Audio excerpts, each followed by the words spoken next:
2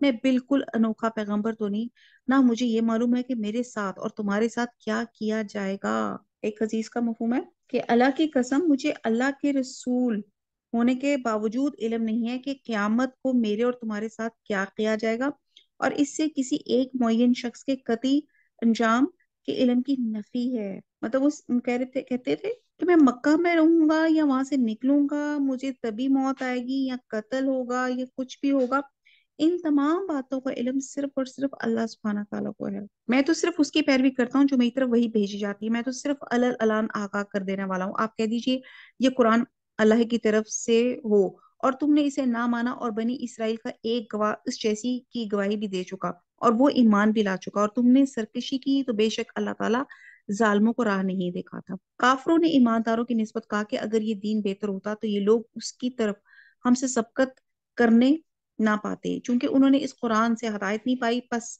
یہ کہہ دیں گے کہ قدیمی جھوٹ ہے، یعنی کہ وہ قرآن کی باتوں کو کہتے تھے اساطیر الاولی، پرانے وقتوں کی کہانیاں۔ اور اس سے پہلے موسیٰ کی کتاب پیشوا اور رحمت تھی، اور یہ خطاب ہے تصدیق کرنے والی عربی زبان میں تاکہ ظالموں کو ڈرائے، نیکوکاروں کو بشارت ہو۔ بے شک جن لوگوں نے کہا ہمارا رب اللہ ہے پھر اس پہ جمے رہے تو ان پہ نہ تو خوف ہوگا نہ غمگین ہوں گے، تو اہل جنت ہیں جو سدا اسی میں رہیں گے ان اعمال کے بدلے جو وہ کیا کرتے تھے۔ ہم نے انسان کو اپنے ماں باپ کے ساتھ حسن سلوک کرنے کا حکم دیا، اور اس کی ماں نے اسے تکلیف جھیل کر پیٹ میں رکھا اور تکلیف برداشت کر کے اسے جنا۔ اس کے حمل کا اور اس کے دودھ چھڑانے کا زمانہ 30 مہینے کا ہے، یہاں تک کہ جب وہ اپنی پختگی اور 40 سال کی عمر کو پہنچا تو کہنے لگا یہ وہ دعا ہے جب 40 سال کے ہو جائیں تو ضرور اپنی دعاؤں میں شامل کرنی چاہیے۔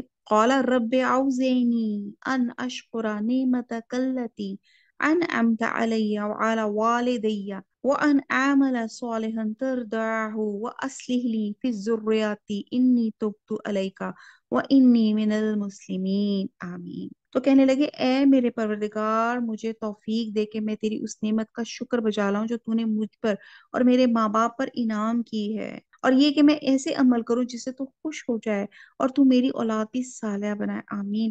میں تیری طرف رجوع کرتا ہوں اور میں مسلمانوں میں سے ہوں، آمین۔ تو اس آیت سے ثابت ہوتا ہے کہ اگرچہ اولاد کو ماں باپ دونوں کی خدمت کرنی چاہیے، لیکن ماں کا حق زیادہ ہے کیونکہ ماں اولاد کے لیے زیادہ تکلیفیں اٹھاتی ہے۔ اور ایک حدیث میں آتا ہے کہ ایک صحابی نے حضور صلی اللہ علیہ وسلم سے پوچھا کہ کس کا حق خدمت میں مجھ سے زیادہ ہے؟ فرمایا تیری ماں کا۔ پھر پوچھا اس کے بعد کون؟ فرمایا تیری ماں کا۔ پوچھا اس کے بعد کون؟ فرمایا تیری ماں کا۔ پوچھا اس کے بعد کون؟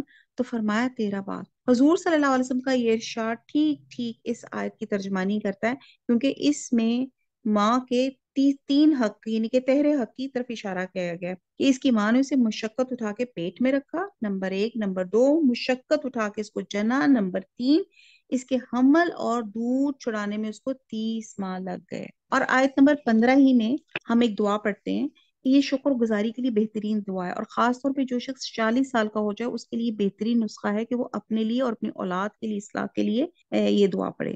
اور جو لوگ بھی اپنے بچے کی ہدایت کے لیے پریشان ہوتے ہیں انہیں کثرت سے دعا پڑھنی چاہیے، کیونکہ نعمتوں پر شکر نعمتوں کا بقا کا ذریعہ بنتا ہے۔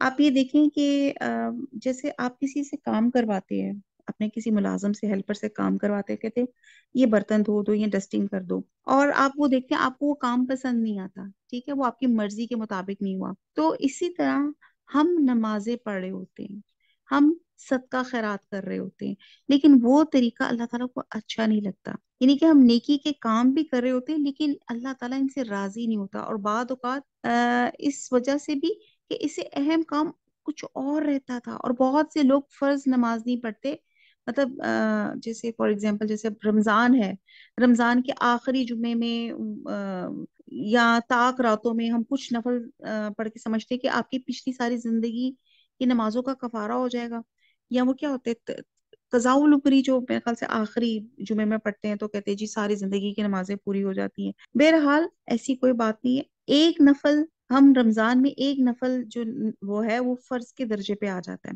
تو آپ کا جو فرض ہے وہ بھی ملٹیپلائی ہو جاتا ہے، تو اس طرح حرم میں آپ جا کے ایک نماز جو پڑھتے ہیں وہ 1,00,000 نمازوں کے برابر ہو جاتی ہے، تو ہم سمجھتے ہیں کہ چلو جی حرم میں جا کے 2 نمازیں 4 نمازیں 5 نمازیں پڑھ لی تو 5,00,000 نمازیں پڑھ گئی، اب ہمیں نماز پڑھنے کی ضرورت ہی نہیں ہے۔ تو اسی طرح لوگ عمرے پہ عمرہ کرتے رہتے ہیں، اور لیکن حج نہیں کرتے۔ تو کہنے کی بات ہے نوافل اس وقت تک اوپر نہیں جاتے جب تک فرض ادا نہ ہو، اور جب تک فرض نہ پورا ہو نفل کی وہ قدر و قیمت نہیں رہتی۔ تو اس میں کیا ہوتا ہے کہ ہم کام کر رہے ہوتے ہیں لیکن اہم کام چھوڑ دیتے ہیں۔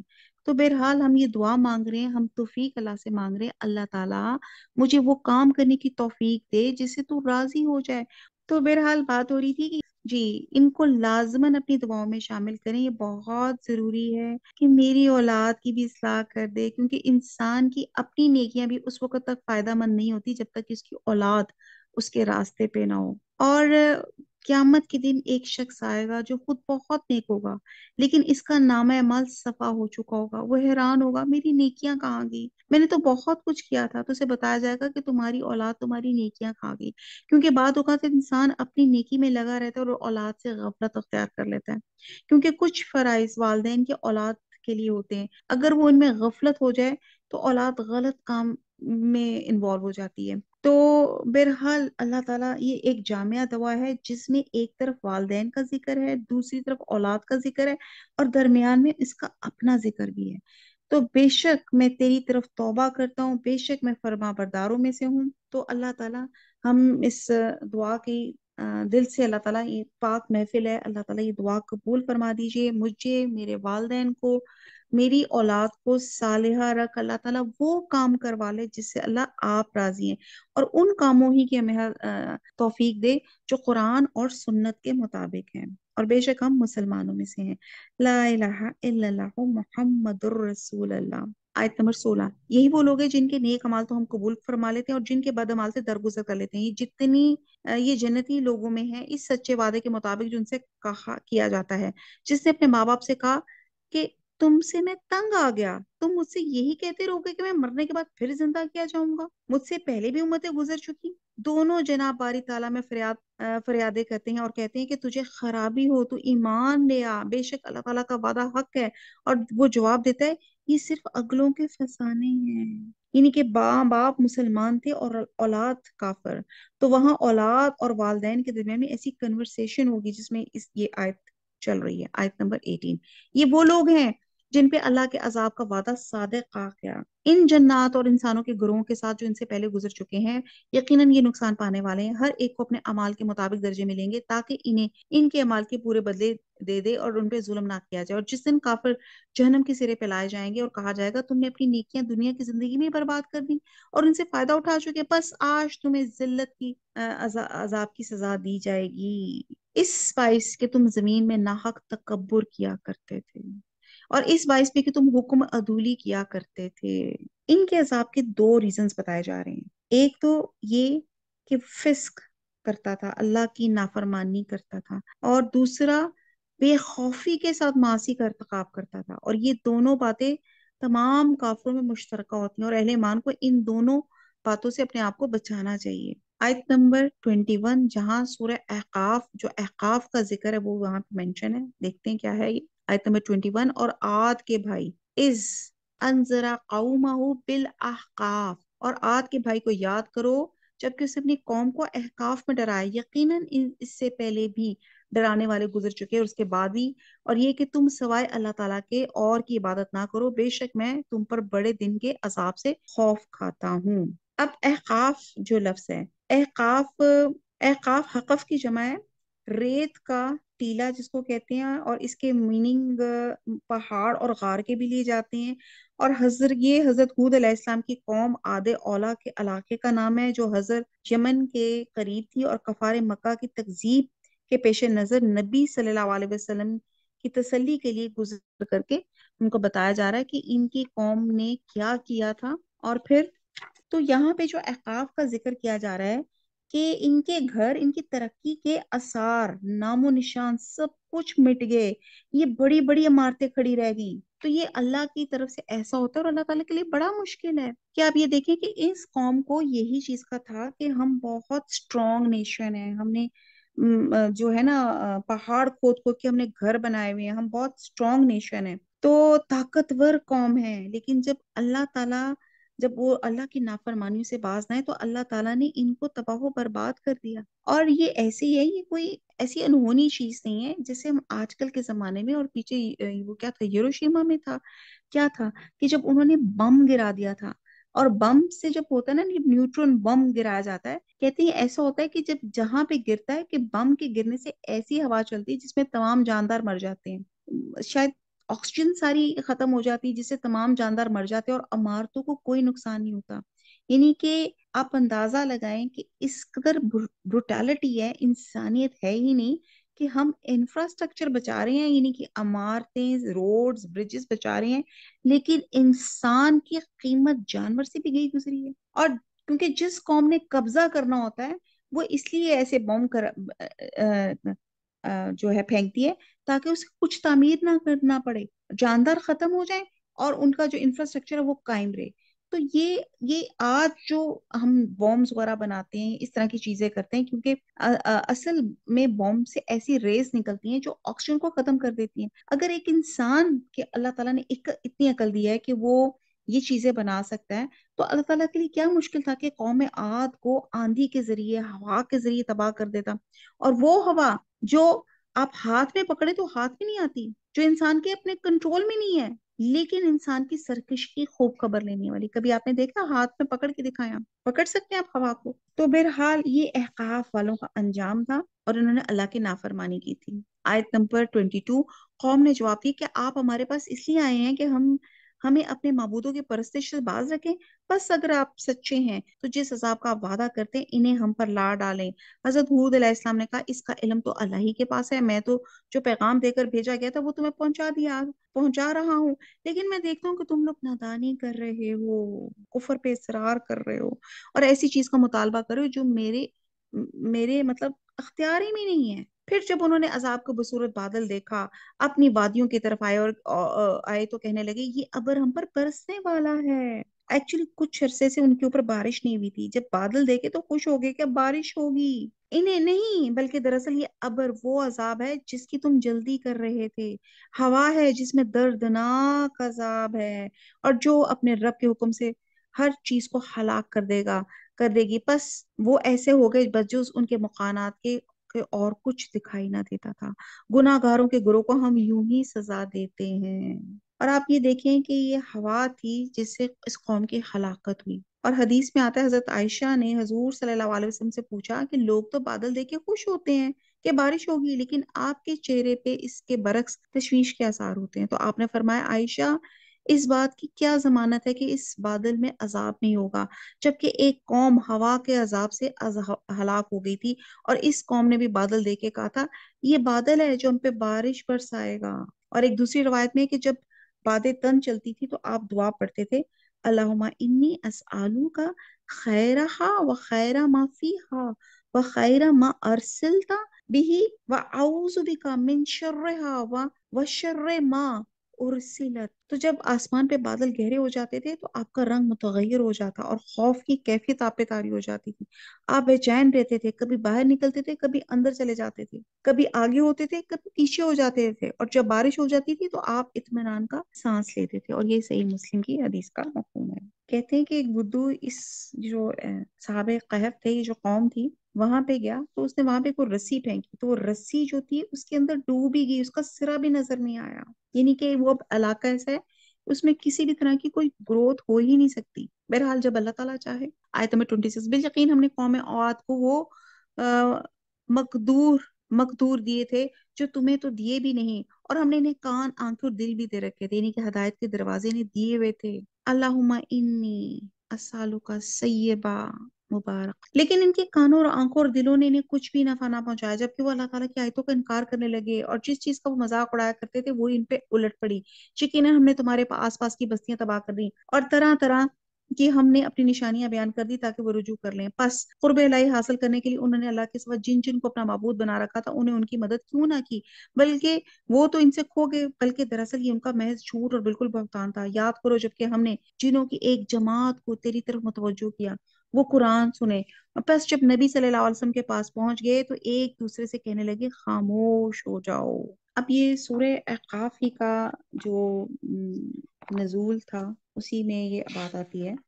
یہ اس زمانے کا واقعہ ابن ہشام نے بیان فرمایا کہ ایک اوباش نے سر بازار آپ پر مٹی پھینک دی. آخر کار آپ اس ارادے سے طائف تشریف لے گئے کہ بنی ثقیف کو اسلام کی دعوت دیں۔ اگر وہ اسلام قبول نہ کریں تو کم از کم ان کو اس بات پہ آمادہ کر لیں کہ وہ اپنے ہاں چین میں بیٹھ کر کام کرنے کا موقع دے دیں گے۔ اور آپ کو اس وقت کوئی سواری میسر نہیں تھی، تو مکہ سے طائف تک کا سفر جو تھا آپ صلی اللہ علیہ وسلم نے پیدل طے کیا۔ اور بعض روایات کے مطابق آپ تنہا تشریف لے گئے، اور بعض روایت کے مطابق آپ کے ساتھ زید بن حارثہ بھی تھے۔ وہاں پہنچ کے آپ نے چند روز قیام کیا اور ثقیف کے سرداروں اور معززین میں سے ایک ایک کے پاس جا کر بات کی، مگر انہوں نے نہ صرف آپ کی بات نہیں مانی بلکہ آپ کو صاف نوٹس دیا کہ آپ شہر سے نکل جائیں، کیونکہ ان کو خدشہ تھا کہ آپ کی تبلیغ کا اثر ان کے نوجوانوں پہ نہ ہو جائے۔ مجبوراً آپ طائف چھوڑنا پڑا۔ جب آپ نکلنے لگے تو ثقیف کے سرداروں نے آپ کے پیچھے کچھ اوباش لڑکوں کو لگا دیا۔ وہ راستے میں دونوں طرف نعوذ باللہ آپ پہ آوازیں کس رہے تھے، گالیاں دے رہے تھے، پتھر مارے تھے، یہاں تک کہ آپ زخموں سے چور ہو گئے اور آپ کی جوتیاں خون سے بھر گئی۔ اس حالت میں آپ طائف سے باہر ایک باغ کی دیوار کے سائے میں بیٹھے تھے اور اپنے رب سے عرض کیا، خدایا میں تیرے حضور اپنی بے بسی، بے چارگی اور لوگوں کی نگاہ میں اپنی بے قدری کا شکوہ کرتا ہوں۔ اے ارحم الراحمین، تو سارے کمزوروں کا رب ہے، میرا رب بھی تو ہے، مجھے کس کے حوالے کر رہا ہے؟ یہ کس بیگانے کے حوالے جو مجھ سے درشتی کے ساتھ پیش آئے، یا کسی دشمن کے حوالے جو مجھ پہ قابو پا لے؟ اگر تم مجھ سے ناراض نہیں ہے تو مجھے کسی مصیبت کی پرواہ نہیں، مگر تیری طرف سے مجھے عافیت نصیب ہو جائے تو اس میں میرے لیے زیادہ کشادگی ہے۔ میں پناہ مانگتا ہوں تیرے ذات کے اس نور کی جو اندھیرے میں اجالا اور دنیا اور آخرت کے معاملات کو درست کرتا ہے۔ مجھے اس سے بچا لے کہ تیرا غضب مجھ پہ نازل ہو یا میں تیرے عتاب کا مستحق ہو جاؤں۔ تیری مرضی پہ راضی ہوں یہاں تک کہ تو مجھ سے راضی ہو جائے۔ کوئی زور آور طاقت تیرے بغیر نہیں۔ اب آپ یہ دیکھیں کہ دل شکستہ آپ واپس پہنچے اور کہتے ہیں کہ آپ کو محسوس ہوا کہ آسمان پر ایک بادل سا چھایا ہوا ہے۔ نظر اٹھا کے دیکھا تو جبرائیل علیہ السلام تھے۔ انہوں نے پکار کے کہا کہ آپ کی قوم نے جو آپ کو جواب دیا ہے اللہ نے سن لیا۔ اب یہ پہاڑوں کا منتظم فرشتہ اللہ نے بھیجا ہے جو آپ جو حکم اس کو دینا چاہیں دے سکتے ہیں۔ پھر پہاڑوں کے فرشتے نے آپ کو سلام کر کے عرض کیا، آپ فرمائیں تو دونوں طرف سے پہاڑ ان پہ الٹ دوں؟ آپ نے جواب دی، نہیں، بلکہ میں امید رکھتا ہوں ان کی نسل سے اللہ وہ لوگ پیدا کرے گی جو اللہ وحدہ لا شریکہ کی بندگی کریں گے۔ اور اس کے بعد آپ چند روز نخلا کے مقام پہ ٹھہرے، پریشان تھے اب کیسے مکہ جائیں گے۔ طائف میں جو کچھ ان پہ گزری تھی اس کی خبریں مکہ میں پہنچ چکی ہوں گی اور اس پہ غفار اور زیادہ دلیر ہو گئے ہوں گے۔ انہی ایام میں ایک روز قرآن کی تلاوت کر رہے تھے، یعنی کہ ذکر آپ ہر وقت کر رہے تھے، تو جنوں کا ایک گروہ وہاں سے گزرا۔ انہوں نے نہ صرف قرآن سنا، ایمان لے کر آئے، بلکہ اپنی قوم میں واپس گئے اور وہاں پہ اسلام کی تبلیغ کی۔ اور اللہ تعالیٰ نے اس صورت میں اپنے نبی کو خوشخبری سنا دی کہ انسان چاہے آپ کی دعوت سے بھاگ رہے ہو مگر بہت سے جن اس کے گرویدہ ہیں اور آپ اپنی قوم میں اسلام کو پھیلا رہے ہیں۔ اور یہ حالات ہے جن میں یہ صورت نازل ہوئی تھی۔ تو اب قریش کا حضور صلی اللہ علیہ وسلم جو معاملہ تھا، یعنی کہ یہاں پہ جو قوم عاد کا پیچھے ذکر کیا گیا، ان کا رویہ بھی اپنے نبی کے ساتھ ایسے ہی تھا جیسے کہ قریش کا حضور صلی اللہ علیہ وسلم کے ساتھ تھا۔ یعنی کہ وہ عاد جو قریبی احقاف کے علاقے میں بستے تھے، قوت اور شوکت میں بہت قریش سے بڑھ کر تھے، پورے عرب میں مشہور تھے۔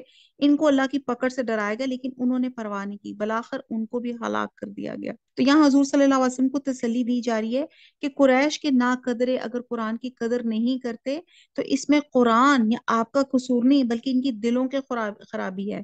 قرآن کی تاثیر کا تو یہ حال ہے کہ جنہوں کے ایک جماعت کے کان میں اس کی چند آیتیں پڑھی تو وہ اس پہ فریضہ ہو گئے اور اپنی قوم کے اندر اس کے دائی بن کے کھڑے ہو گئے، اور پھر مکذبین کو ڈرایا گیا اور حضور صلی اللہ علیہ وسلم کو صبر اور استقامت کی تلقین کی گئی۔ یہ اس کی ساری بیک گراؤنڈ تھی۔ پھر جب ختم ہو گیا تو اپنی آیت نمبر 30 کہنے لگے، اے ہماری قوم، ہم نے یقیناً وہ کتاب سنی جو موسیٰ کے بعد نازل کی گئی، جو اپنے سے پہلی کتابوں کی تصدیق کرنے والی ہے، جو سچے دین کی اور راہ راست کی طرف راہبری کرتی ہے۔ اے ہماری قوم، اللہ کے بلانے والے کا کہا مانو، اس پہ ایمان لاؤ تو اللہ تمہارے گناہ بخش دے گا اور تمہیں المناک عذاب سے پناہ دے گا۔ یعنی کہ ایمان لانے کے فائدے بتائے گئے ہیں جو آخرت میں حاصل ہوں گے۔ نمبر 1، اللہ گناہ معاف کر دے گا، اور وہ گناہ جن کا تعلق حقوق اللہ سے ہوگا، کیونکہ حقوق العباد تب تک معاف نہیں ہوں گے جب تک ریلیٹڈ بندہ وہ گناہ کو معاف نہ کرے، اور پھر اس کے بعد اللہ تعالیٰ المناک عذاب سے پناہ بھی دے دیں گے۔ آیت نمبر 32، جو شخص اللہ کے بلانے کا کہا نہ مانے بس وہ زمین میں کہیں بھاگے اللہ کو عاجز نہیں کر سکتے، اور نہ اللہ کے سوا اور کوئی اس کے مددگار ہوں گے۔ یہ لوگ کھلی گمراہی میں ہے، کیا وہ نہیں دیکھتے جس اللہ نے آسمان اور زمین کو پیدا کیا، ان کے پیدا کرنے سے وہ نہ تھکا، وہ یقیناً مردوں کو زندہ کرنے پہ قادر ہے، کیوں نہ ہو، وہ یقیناً ہر چیز پر قادر ہے۔ وہ لوگ جنہوں نے کفر کیا جس دن جہنم کے سامنے لائے جائیں گے اور ان سے کہا جائے گا کیا یہ حق نہیں ہے، تو جواب دیں گے ہاں قسم ہے ہمارے رب کی حق ہے۔ اللہ فرمائے گا اب اپنے کفر کے بدلے عذاب کا مزہ چکھو، بس اے پیغمبر تم ایسے صبر کرو جیسے صبر عالی ہمت رسولوں نے کیا، اور ان کے لیے عذاب طلب کرنے میں جلدی نہ کرو، یہ جس دن اس عذاب کو دیکھ لیں گے جس کا وعدہ دیے جاتے ہیں تو یہ معلوم ہونے لگے گا کہ دن کی ایک گھڑی ہی میں دنیا میں ٹھہرے تھے۔ یہ ہے پیغام پہنچا دینا، پس بدکاروں کے سوا کوئی ہلاک نہ کیا جائے گا۔ اعوذ باللہ من الشیطان الرجیم، بسم اللہ الرحمن الرحیم۔ سورہ محمد ہے، اس کے دو نام ہیں، محمد بھی اور قتال بھی۔ الذین کفروا وصدوا عن سبیل اللہ اضل اعمالهم، جن لوگوں نے کفر کیا اور اللہ کی راہ سے روکا، اللہ نے ان کے اعمال برباد کر دیے، برباد کر دیے۔ اچھا، اعمال برباد کرنا، اچھا آپ میں سے جو لوگ کمپیوٹر وغیرہ پہ بیٹھ کے کام کرتے ہیں، کوئی ایکسل شیٹس بناتے ہیں یا پاور پوائنٹ پہ کوئی پریزنٹیشن تیار کرتے ہیں، ایک دم لائٹ چلی جاتی ہے اور سب کچھ آپ نے سیو کا بٹن بھی نہیں دبایا ہوتا اور وہ سب چیزیں ایک دم ڈیلیٹ ہو جاتی ہیں، بالکل آؤٹ ہو جاتی ہیں، تو کیسی فیلنگ آتی ہے؟ جی کون بتائے گا، کوئی تو بات کرے۔ دم سے ٹینشن ہو جاتی ہوگی، میں ویسے یہی کام کرتی نہیں ہوں لیکن ویسے ہی بتا رہی ہوں اندازن کہ ہاں وہ جی، کیا فیلنگ ہوتی ہوگی۔ دیکھیں نا، چلیں یہ تو میں نے لیپ ٹاپ کی بات بتائی نا، ویسے آپ نے کوئی چیز، ایک کھانا بڑا زبردست بنانے لگی تھی اور وہ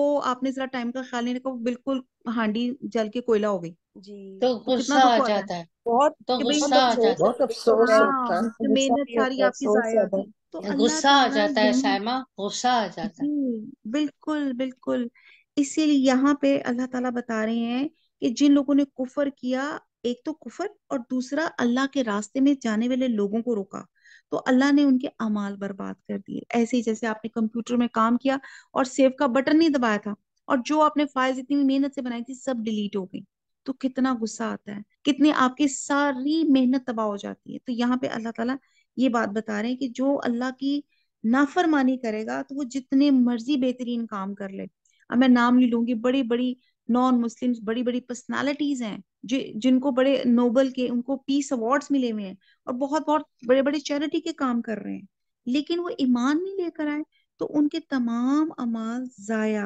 برباد ہو جائیں گے۔ اور کیونکہ ایمان کے بغیر اعمال پر اجر و ثواب مرتب نہیں ہوتا۔ آیت نمبر 2، اور جو لوگ ایمان لائے اور اچھے کام کیے، اس پر بھی ایمان لائے جو محمد پہ اتاری گئی ہے، اور دراصل ان کے رب کی طرف سے سچا دین بھی وہی ہے، اللہ نے ان کے گناہ دور کر دیے، ان کے حال کی اصلاح کر دی، اس لیے کہ کافروں نے باطل کی پیروی کی اور مومنوں نے اس دین حق کی اتباع کی جو ان کے اللہ کی طرف سے ہے۔ اللہ تعالیٰ لوگوں کو ان کے احوال اسی طرح بتاتا ہے۔ تو جب کافروں سے تمہاری مٹ بھیڑ ہو تو گردنوں پہ وار مارو، جب ان کا خوب کٹاؤ کر چکو تو اب خوب مضبوط قید و بند سے گرفتار کرو، پھر اختیار ہے خواہ احسان رکھ کے چھوڑ دو یا فدیہ لے کے تا وقتے کے لڑائی اپنے ہتھیار رکھ دیں، یہی حکم ہے، اگر اللہ چاہتا تو خود ہی ان سے بدلہ لے لیتا، لیکن اس کا منشا یہ ہے کہ تم سے ایک کا امتحان دوسرے سے لے، اور جو لوگ اللہ کی راہ میں شہید کر دی جاتے ہیں اللہ ان کے اعمال ہرگز ضائع نہ کرے گا۔ پیچھے کہا جا رہا ہے اعمال ضائع ہو گئے، اور یہاں پہ کن کے اعمال ضائع نہیں ہوں گے؟ جو شہید ہو جائیں گے، شہادت کا اللہ تعالیٰ شہادت کی موت عنایت فرما، آمین صرف آمین۔ تو یہاں پہ جو بات کی جا رہی ہے، آیت جنگ کے حکم آ جانے کے بعد ہوئی تھی کہ جنگ شروع ہونے سے پہلے، جیسے غزوہ بدر سے پہلے نازل ہوئی تھی، اس آیت میں جنگ کے قوانین بتائے جا رہے تھے کہ نمبر 1 تو یہ دشمن کی طاقت کو اچھی طرح کچلنے کے بعد گرفتاریاں کی جائیں، اور گرفتاریوں کے بعد قیدی کو قتل نہ کیا جائے، حسن سلوک کیا جائے، بغیر فدیہ کے رہا کیا جائے یا فدیہ لے کے۔ اللہ چاہتا تو انتقام لے لیتا، لیکن یہ ایک آزمائش تھی۔ تو یہ کچھ اصول بتائے جا رہے ہیں کہ اگر قیدی اسلام قبول کریں تو قتل نہ کریں، حکومت کی تحویل میں ان کو لے لیا جائے، اور ان کو ٹارچر نہ دیا جائے، ان کے ساتھ اچھا سلوک کیا جائے، عمر قید کی بجائے کسی مسلمان کے حوالے کر دیا جائے تاکہ وہ اپنے حسن اخلاق سے اس کو مسلمان کر سکے، یعنی کہ بہت کچھ ہے۔ اور فدیہ کی بھی 3 صورتیں ہیں، مال لے کر چھوڑا جائے، خدمت لے کے چھوڑا جائے، یہ قیدیوں کا تبادلہ کیا جائے، بہرحال کہا جاتا ہے ان کو بھوکا نہ رکھا جائے، ان کا خیال رکھا جائے، ان کی بیماری میں ان کی کیئر کی جائے۔ دیکھیں کتنا خوبصورت دین ہے، جو قیدیوں کے اوپر بھی اتنی زیادہ ایمفسائز کرتا ہے کہ ان کے ساتھ بہترین سلوک کیا جائے. کہتے ہیں ایک حدیث کا مفہوم ہے یتیم مسکین اور قیدی کے ساتھ اچھا سلوک کیا کرو. جنگ احد میں جب نبی صلی اللہ علیہ وسلم زخمی ہو کے چند صحابہ کے ساتھ ایک گھاٹی پہ ٹھہرے ہوئے تھے، اس وقت ابو سفیان نے نعرہ لگایا ہمارے پاس عزا ہے، تمہارا کوئی عزا نہیں ہے. اس پہ نبی پاک نے صحابہ سے فرمایا اسے جواب دو وہ ہمارا حامی و ناصر اللہ ہے، تمہارا کوئی حامی و ناصر نہیں. حضور صلی اللہ علیہ وسلم کا یہ جواب جو ہے یہی آیت نمبر 11 میں ہے. آیت نمبر 15. اور انہیں راہ دکھا دے گا اور ان کی حالت کی اصلاح کر دے گا، انہیں اس جنت میں لے جائے گا جس سے انہیں شناسا کر دیا تھا. حضور صلی اللہ علیہ وسلم نے فرمایا قسم ہے اس ذات کی جس کے ہاتھ میں میری جان ہے، ایک جنتی کو اپنے جنت والے گھر کے راستوں کا اس سے کہیں زیادہ علم ہوگا جتنا دنیا میں سے اپنے گھر کا تھا. سبحان اللہ. آیت نمبر 7. اے ایمان والو اگر تم اللہ کے دین کی مدد کرو تو وہ تمہاری مدد کرے گا اور تمہیں ثابت قدم رکھے گا، اور جو لوگ کافر ہوئے انہیں ہلاکی ہو اللہ ان کے اعمال غارت کر دے گا، اس لیے کہ وہ اللہ کی نازل کردہ چیزوں سے ناخوش ہوئے. پس اللہ تعالیٰ نے بھی ان کے اعمال ضائع کر دیے. کیا ان لوگوں نے زمین میں چل پھر کر اس کا معائنہ نہیں کیا کہ ان سے پہلے کے لوگوں کا نتیجہ کیا ہوا؟ اللہ نے انہیں ہلاک کر دیا اور کافروں کے لیے اسی طرح کی سزائیں ہیں. وہ اس لیے کہ ایمان والوں کا کارساز خود اللہ تعالیٰ ہے، اس لیے کافروں کا کوئی کارساز نہیں. یہ جو میں نے ابھی آپ کو ایک واقعہ بیان کیا تھا غزوہ احد کا. آیت نمبر 12. جو لوگ ایمان لائے اور انہوں نے نیک اعمال کیے انہیں اللہ تعالیٰ یقیناً ایسے باغوں میں داخل کرے گا جن کے نیچے نہریں جاری ہیں. جو لوگ کافر ہوئے اور وہ دنیا ہی کا فائدہ اٹھا رہے ہیں اور مسل چوپایوں کے کھا رہے ہیں، ان کا اصل ٹھکانہ جہنم ہے. یعنی کہ جس طرح جانوروں کو پیٹ اور جنس کے تقاضے کے علاوہ اور کوئی کام نہیں آتا، تو اسی طرح کافروں کا بھی مقصد یہی ہے کہ زندگی کھانے پینے اور بس اپنی ذات اپنی اسی زندگی دنیا میں خوش ہیں، آخرت سے غافل ہیں. یوں نہیں لگتا یہ ہمارے بارے میں بات کی جا رہی ہے؟ ہماری بھی زندگی چھپایوں کی طرح ہے، ہمیں پتہ ہی نہیں اپنی زندگی کا مقصد. بس یہی ہے کہ رمضان میں آج افطاری کیا تیار کریں اور اب کیا کھائیں، اب یہ خوشی کا موقع ہے، اب کہاں سے ٹریٹ لیں، اب یوں کریں، اب یوں کر لیں. بہرحال یہاں سے پتہ چلتا ہے اس آیت سے کہ کھڑے ہو کے کھانا کھانے کی ممانعت یہاں پتہ چلتی ہے، اور حدیث میں کھڑے کھڑے پانی پینے سے بھی نہایت سختی سے منع کیا گیا ہے، کیونکہ جانور بھی آپ دیکھیں کھڑے کھڑے کھانا کھاتے ہیں. ہم نے کتنی ایک بستیوں کو جو طاقت میں تیری اس بستی سے زیادہ تھی جس نے تجھے نکالا، ہم نے انہیں ہلاک کر دیا، پس ان کے لیے مددگار کوئی نہ اٹھا. کیا پس وہ شخص جو اپنے پروردگار کی طرف سے دلیل پر ہو اس شخص جیسا ہو سکتا ہے جس کے لیے اس کا برا کام مزین کر دیا گیا ہو اور وہ اپنی نفسانی خواہشوں کا پیرو ہو؟ اس جنت کی سفر جس کا پرہیزگاروں سے وعدہ کیا گیا ہے یہ ہے کہ اس میں پانی کی نہریں جو بدبو کرنے والا نہیں. اس میں خاص طور پہ بتایا گیا ہے کہ دنیا میں جو پانی ہوتا ہے ایک جگہ تھوڑی دیر اکٹھا ہو جائے تو آپ دیکھتے ہیں کہ اس کا رنگ چینج ہو جاتا ہے، اس میں اسمیل آنا شروع ہو جاتی ہے، اس کے ذائقے میں تبدیلی ہو جاتی ہے، وہ جو ہوتا ہے کنٹامینیٹڈ ہو جاتا ہے، زہریلا سا ہو جاتا ہے. تو اب یہاں پہ جو جنت کا جو پانی ہے اس کا نہ اس کا رنگ چینج ہوگا، نہ اس میں اسمیل آئے گی، اور وہ پاک اور صاف ہوگا، اور دودھ کی نہریں ہیں جن کا مزہ نہیں بدلے گا. اب وہی ہم نے پہلے بھی اس میں سورہ نحل میں ہم نے 3 چیزیں پڑھی تھی نا، 3 چیزیں ہوتی ہیں انسان کے لیے، ایک شہد ہو گیا، جوسز ہو گئے، اور آپ کا دودھ ہو گیا. تو یہیں پہ وہی چیز بتائی کہ دودھ کی نہریں ہوں گی جن کا مزہ نہیں بدلے گا. تو آپ دیکھیں کہ دودھ آپ تھوڑی دیر رکھے تو اسٹیل ہو جاتا ہے، پھٹ جاتا ہے، خراب ہو جاتا ہے، تو وہاں پہ دودھ کی نہریں چل رہی ہوں گی لیکن وہ خراب نہیں ہوں گی. سبحان اللہ. اور شراب کی نہریں جن میں پینے والوں کو بڑی لذت ہے، اور نہریں ہیں شہد کی جو بہت صاف ہیں ان کے لیے، وہاں ہر قسم کے میوے ہیں، ان کے رب کی طرف سے مغفرت ہے. کیا یہ مسل اس کے ہیں جو ہمیشہ آگ میں رہنے والا ہے اور جنہیں گرم کھولتا ہوا پانی پلایا جائے گا جو ان کی آنتوں کو ٹکڑے ٹکڑے کر دے گا؟ ان میں بات ایسے بھی ہیں کہ تیری طرف کان لگاتے، یہاں تک جب تیرے پاس جاتے ہیں تو اہل علم سے بوجہ کنزینی کے پوچھتے ہیں اس نے بھی کیا کہا تھا. یہی لوگ ہیں جن کے دلوں پہ اللہ نے مہر کر دی اور وہ اپنی خواہشوں کی پیروی کرتے ہیں.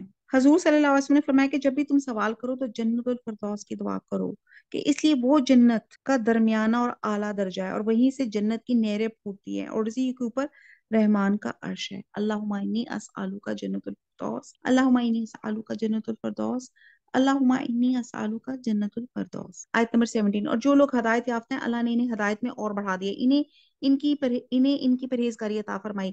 تو کیا یہ قیامت کا انتظار کر رہے ہیں کہ وہ ان کے پاس اچانک آ جائے؟ یقیناً اس کی علامتیں تو آ چکی ہیں، پھر جب کہ ان کے پاس قیامت آ جائے تو انہیں نصیحت کرنا کہاں ہوگا. سو اے نبی آپ یقین کر لیں، جان لیں کہ اللہ کے سوا کوئی معبود نہیں، اور اپنے گناہوں کی بخشش مانگا کریں، اور مومن مردوں اور مومن عورتوں کے حق میں بھی اللہ تم لوگوں کی آمد و رفت کی اور رہنے سہنے کی جگہ کو خوب جانتا ہے۔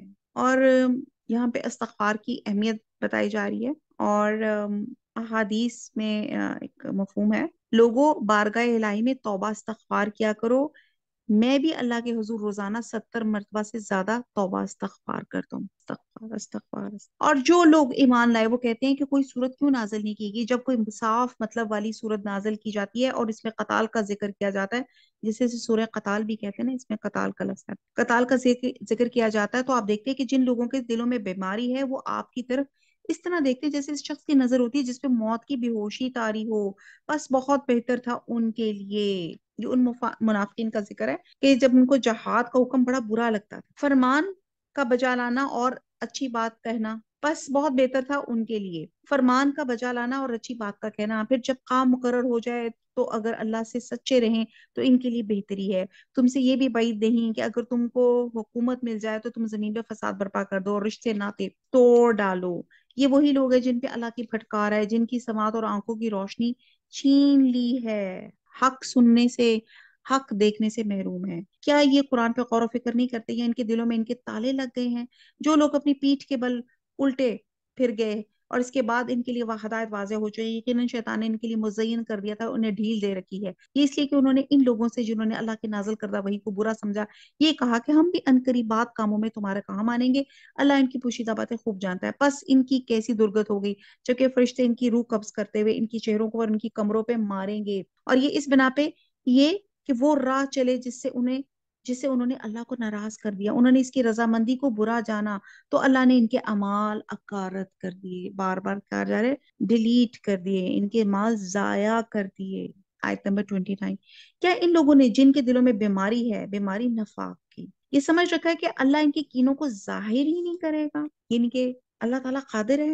آیت نمبر 30، اگر ہم چاہتے تو ان سب کو تجھے دکھا دیتے، پس تو انہیں ان کے چہرے سے ہی پہچان لیتا۔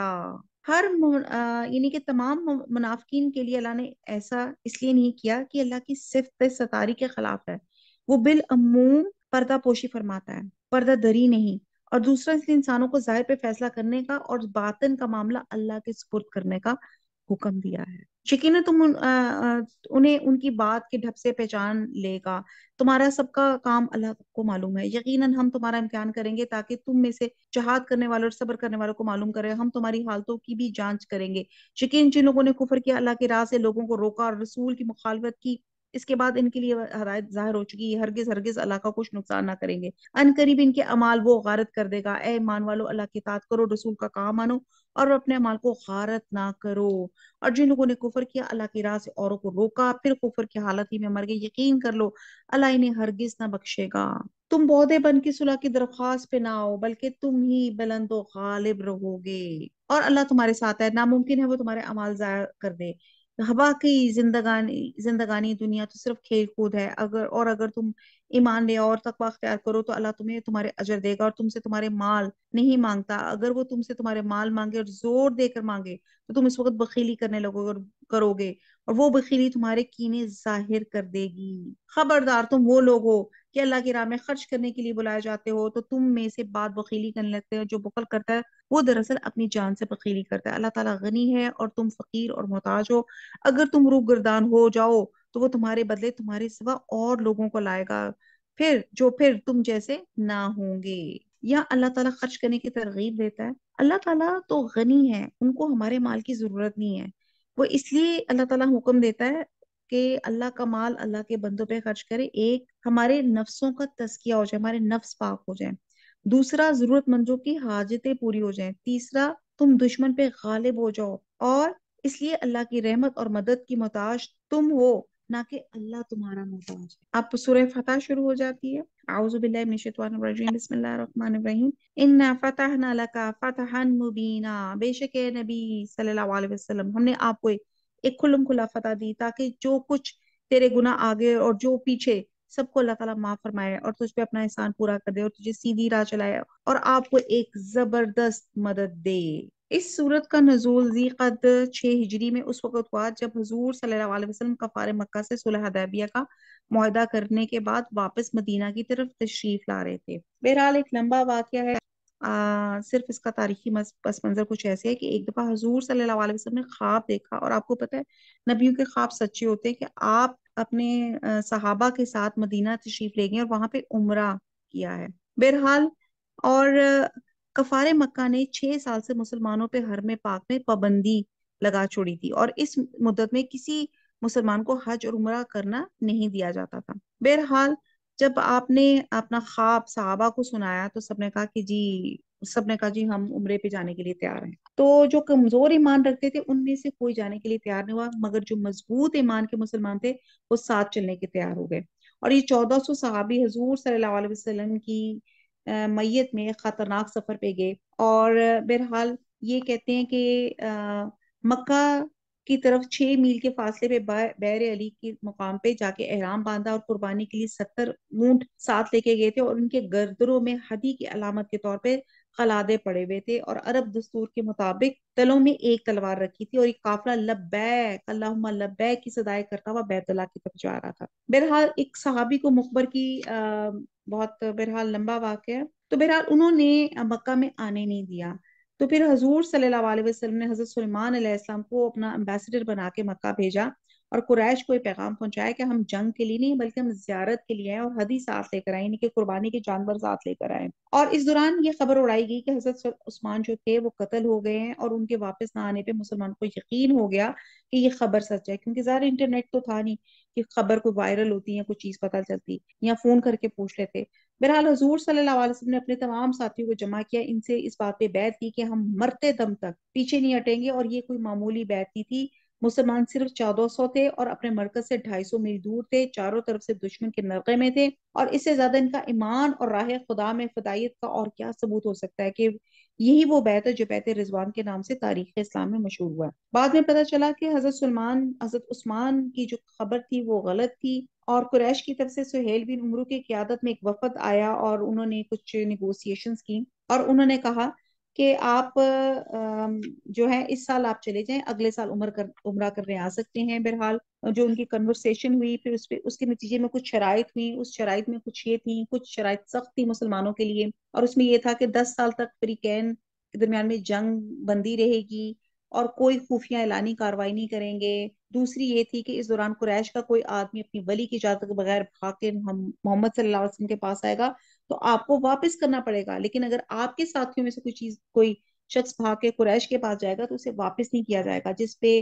صحابہ کو اس شرط پہ ان کو بہت رنج ہوا۔ پھر یہ تھا کہ تیسری یہ تھی کہ قبائل عرب میں سے جو قبیلہ بھی فریقین میں سے کسی ایک کا حلیف بن کے اس معاہدے میں شامل ہونا چاہے گا، اور اس کا اختیار اس کا ہوگا، وہ چاہے تو مسلمانوں یا کافروں کا حلیف بن سکتا ہے۔ پھر چوتھی یہ شرط یہ تھی محمد صلی اللہ علیہ وسلم اس سال واپس چلے جائیں، اگلے سال وہ عمرہ کریں گے، اور 3 دن مکہ میں ٹھہر سکتے ہیں، بشرطے کہ وہ دلوں میں صرف ایک تلوار لے کر آئیں گے اور کوئی جنگی سامان نہیں لائیں گے، اور ان 3 دنوں میں اہل مکہ ان کے لیے شہر خالی کر دیں گے تاکہ کوئی تصادم کی نوبت نہ آئے۔ بہرحال، اور یہاں پہ جو تھے صحابہ جو تھے وہ بے چین ہو رہے تھے کہ ظاہر ہے آپ یہ ایسی سچویشن ہے کہ آپ عمرہ اور حج کرنے کے لیے پہنچتے ہیں، خانہ کعبہ جاتے ہی پہنچتے ہیں، تو وہ آپ کو وہیں سے وہ کہتے ہیں کہ نہیں جی آپ واپس چلے جائیں، تو کتنی دل آزاری ہوتی ہے، کتنا دل برا ہوتا ہے کہ میں اتنا سفر کر کے اللہ کا گھر دیکھنے آیا ہوں اور مجھے یہاں پہ اجازت نہیں مل رہی۔ بہرحال سب اس چیز میں تھے کہ شرائط بہت سخت ہے۔ حضرت عمر جو تھے بے چین ہو کے حضرت ابو بکر کے پاس گئے اور کہا کہ محمد صلی اللہ علیہ وسلم اللہ کے رسول نہیں، ہم مسلمان نہیں، یہ لوگ مشرک نہیں، ہم اپنے دین کے معاملے میں ذلت کیوں اختیار کریں؟ تو انہوں نے جواب دیا اے عمر وہ اللہ کے رسول ہیں، اللہ انہیں ہرگز ضائع نہیں کرے گا۔ پھر ان سے صبر نہ ہوا، اور یہی سوال جا کے خود حضور صلی اللہ علیہ وسلم کے ساتھ کیے، تو حضور صلی اللہ علیہ وسلم نے ان کو ویسے ہی جواب دیے جیسے حضرت ابو بکر نے دیا تھا، اور بعد میں حضرت عمر جو تھے مدتوں اس پہ نوافل اور صدقات ادا کرتے رہے کہ اللہ اس گستاخی کو معاف کر دے، اور جو اس دن شان رسول میں ہوئی تھی۔ بہرحال یہ شرط مسلمانوں کو بڑی بری لگ رہی تھی، اور بہرحال حضور صلی اللہ علیہ وسلم نے ان کو سمجھایا بھی کہ اس سال نہیں تو اگلے سال انشاءاللہ ہم ضرور طواف کریں گے۔ اور عین اس وقت جب صلح کا معاہدہ لکھا جا رہا تھا تو سہیل بن عمرو کے اپنے بیٹے ابو جندل جو مسلمان ہو چکے تھے کفار مکہ کی قید میں تھے، کسی نہ کسی طرح آزاد ہو کے حضور صلی اللہ علیہ وسلم کے پاس پہنچ گئے۔ پیروں میں بیڑیاں تھی، جسم میں تشدد کے نشانات تھے، انہوں نے حضور صلی اللہ علیہ وسلم سے فریاد کی کہ مجھے اس قید سے نجات دلائی جائے۔ صحابہ کے لیے یہ بڑا مشکل تھا، مگر سہیل بن عمرو نے کہا کہ صلح نامہ کی تحریر چاہے مکمل نہ ہوئی مگر شرائط کے حساب سے آپ کو یہ لڑکا میرے حوالے کرنا پڑے گا، تاکہ تو حضور صلی اللہ علیہ وسلم نے ان کی حجت تسلیم فرمائی اور ابو جندل ظالموں کے حوالے کر دیا، اور ظالم صلح سے فارغ ہو کے حضور صلی اللہ علیہ وسلم نے صحابہ سے کہا کہ یہی قربانی کر کے سر منڈواؤ اور احرام کھول دیں، مگر کوئی اپنی جگہ سے نہ ہلا۔ حضور صلی اللہ علیہ وسلم نے 3 بار یہ حکم دیا، لیکن صحابہ کرام رنج اور غم میں ایسے ڈوبے تھے کہ کوئی اپنی جگہ سے ہلا بھی نہیں۔ اور پھر یہاں پہ کہتے ہیں کہ حضور صلی اللہ علیہ وسلم کو بڑا صدمہ ہوا، اپنے خیمے میں گئے، اور یہاں پہ ایک کردار آتا ہے ایک ایمان اور صالحہ عورت کا، ان کی بیوی کا، ام المومنین حضرت سلمہ تھی۔ انہوں نے آپ کو ایک بڑا خوبصورت مشورہ دیا کہ آپ بس خاموشی سے جائیں اور اپنا اونٹ ذبح کر دیں اور حجام کو بلا کے اپنا سر منڈوا لیں، لوگ خود بخود آپ کے عمل کی پیروی کریں گے۔ اور پھر ایسے ہی ہوا، لوگوں نے آپ کو دیکھا دیکھی، آپ لوگوں نے اپنی سر بھی منڈوایا اور قربانیاں بھی دی، اور یہ ہوتا ہے سمعینا وَأَطَعْنَا۔ اور اس صورت کے نزول کے بعد حضور صلی اللہ علیہ وسلم نے مسلمانوں کو جمع کیا اور فرمایا کہ مجھ پر وہ چیز نازل ہوئی ہے جو میرے لیے دنیا اور ما فیہا سے زیادہ قیمتی ہے۔ پھر یہ صورت آپ نے تلاوت فرمائی اور خاص طور پہ حضرت عمر کو بلا کر سنایا، کیونکہ وہ سب سے زیادہ رنجیدہ تھے۔ بہرحال جو صلح حدیبیہ کے تھے، اس کے امپیکٹس بہت زیادہ تھے، فائدے بہت تھے۔ نمبر 1 یہ تھا کہ مسلمانوں کو ایک ریاست کا درجہ مل گیا تھا۔ نمبر 2 قبائل کا بھی اختیار کہ وہ جس کو چاہے حلیف بنا لیں، اس سے سیاسی جو طاقت جو تھی اس میں اضافہ ہوا تھا۔ پھر اس کے بعد تیسرا یہ تھا کہ زیارت کا حق تسلیم کر لیا گیا تھا، گو مکہ واپس لوٹ گئے تھے۔ چوتھا یہ تھا کہ 10 سال تک جنگ نہیں ہوگی، اور پھر پانچواں یہ تھا کہ قریش سے فارغ ہو کے یہودیوں کا بھی قلعہ قمع کیا تھا، اور صلح حدیبیہ کے بعد طاقت کا توازن جو تھا بالکل جو تھا وہ بدل گیا تھا۔ بہرحال بہت کچھ ہے، آگے چلتے ہیں۔ تو بہرحال آ, آ, یہاں پہ کہا جاتا ہے کہ اب یہ حدیبیہ سے مدینہ کی طرف آتے ہوئے راستے میں صورت اتری تھی جس میں صلح کو فتح مبین سے تعبیر کیا گیا، کیونکہ صلح فتح مکہ کا پیش خیمہ ثابت ہوئی، اور اس کے 2 سال بعد میں مسلمان مکہ میں فاتحانہ طور پہ داخل ہوئے۔ اس لیے بعض صحابہ کہتے ہیں کہ فتح مکہ کو فتح شمار کرتے ہوئے کہتے ہیں کہ ہم حدیبیہ کی صلح کو فتح شمار کرتے ہیں۔ تو بہرحال سورہ فتح شروع کرتے ہیں۔ بے شک اے نبی، ہم نے آپ کو ایک کھلم کھلا فتح دی، تاکہ جو کچھ تیرے گناہ آگے ہوئے ہیں، جو پیچھے، سب اللہ تعالیٰ معاف فرمائے اور تجھے اپنا احسان پورا کر دے، تجھے سیدھی راہ چلائے اور آپ کو ایک زبردست مدد دے۔ وہی ہے جس نے مسلمانوں کے دلوں میں سکون اور اطمینان ڈال دیا، تاکہ اپنے ایمان کے ساتھ ہی ساتھ وہ اور بھی ایمان میں بڑھ جائیں، اور آسمانوں اور زمین کہ کل لشکر اللہ ہی کے ہے۔ اللہ تعالیٰ دانا با حکمت ہے، تاکہ مومن مردوں اور عورتوں کو ان جنتوں میں لے جائے جن کے نیچے نہریں بہ رہی ہیں، جہاں وہ ہمیشہ رہیں گے، ان کے گناہ دور کر دے، اور اللہ کے نزدیک یہ بہت بڑی کامیابی ہے، تاکہ ان منافق مردوں اور منافق عورتوں اور مشرک مردوں اور مشرکہ عورتوں کو عذاب کرے جو اللہ تعالیٰ کے بارے میں بدگمانیاں رکھتے ہیں۔ دراصل انہی پہ برائی کا پھیرا ہے، اللہ ان پہ ناراض ہوا اور انہیں لعنت کی، اور ان کے لیے دوزخ تیار کی، اور وہ بہت بری لوٹنے کی جگہ ہے۔ اللہ ہی کے لیے آسمان اور زمین کے لشکر ہیں، اللہ غالب اور حکمت والا ہے۔ یقینا ہم نے تجھے گواہی دینے والا اور خوشخبری سنانے والا اور ڈرانے والا بنا کر بھیجا ہے، تاکہ اے مسلمانوں تم اللہ اور اس کے رسول پر ایمان لاؤ، اس کی مدد کرو، اس کا ادب کرو، اللہ کی پاکی بیان کرو صبح شام۔ جو لوگ تجھ سے بیعت کرتے ہیں وہ یقیناً اللہ سے بیعت کرتے ہیں، ان کے ہاتھوں پہ اللہ کا ہاتھ ہے، کیونکہ یہ بیعت دراصل اللہ ہی کی تھی، کیونکہ اس میں جہاد کا حکم دیا گیا تھا، اور یہ آیت سے مراد بیعت رضوان ہے۔ ان کے ہاتھوں پہ اللہ کا ہاتھ ہے، تو جو شخص عہد چکنی کرے وہ اپنا نفس پر ہی عہد چکنی کرتا ہے، جو شخص کو اقرار کو پورا کرے جو اس نے اللہ کے ساتھ کیا تھا تو اسے عنقریب اللہ بڑا اجر دے گا۔ دیہاتیوں میں سے جو لوگ پیچھے چھوڑ دیے گئے تھے وہ اب تجھ سے کہیں گے کہ ہم اپنے مال اور اپنے بال بچوں میں لگے رہ گے، ہمارے لیے مغفرت طلب کیجئے۔ یہ لوگ اپنی زبانوں سے وہ کہتے ہیں جو ان کے دلوں میں نہیں، آپ جواب دیجئے کہ تمہارے لیے اللہ کی طرف سے کسی چیز کا بھی اختیار کون رکھتا ہے؟ اگر وہ تمہیں نقصان پہنچانا چاہیے، تمہیں کوئی نفع دینا چاہے تو، بلکہ تم جو کچھ کر رہے ہو اس سے تو اللہ خوب باخبر ہے، نہیں بلکہ تم نے تو یہ گمان کر رکھا ہے کہ پیغمبر اور مسلمانوں کا اپنے گھروں کی طرف لوٹ آنا قطعاً ناممکن ہے، یہ خیال تمہارے دلوں میں رچ بس کے آیا تھا اور تم نے برا گمان کر رکھا تھا۔ دراصل تم لوگ ہو بھی ہلاکت والے، اور جو شخص اللہ پر اور اس کے رسول پر ایمان نہ لائے تو ہم نے بھی ایسے کافروں کے لیے دہکتی آگ تیار کر رکھی ہے۔ آیت نمبر 14، اور زمین اور آسمان کی بادشاہت اللہ ہی کے لیے ہے، جسے چاہے بخشے اور جسے چاہے عذاب کرے، اللہ بڑا بخشنے والا مہربان ہے۔ اور جب تم غنیمتیں لینے جانے لگو تو چھٹ سے یہ پیچھے چھوڑے ہوئے لوگ کہنے لگیں گے ہمیں بھی اپنے ساتھ چلنے کی اجازت دیجیے، وہ چاہتے ہیں کہ اللہ تعالیٰ کے کلام کو بدل دیں۔ آپ کہہ دیجیے کہ اللہ تعالیٰ پہلے ہی فرما چکا ہے کہ تم ہرگز ہمارے ساتھ نہیں چلو گے۔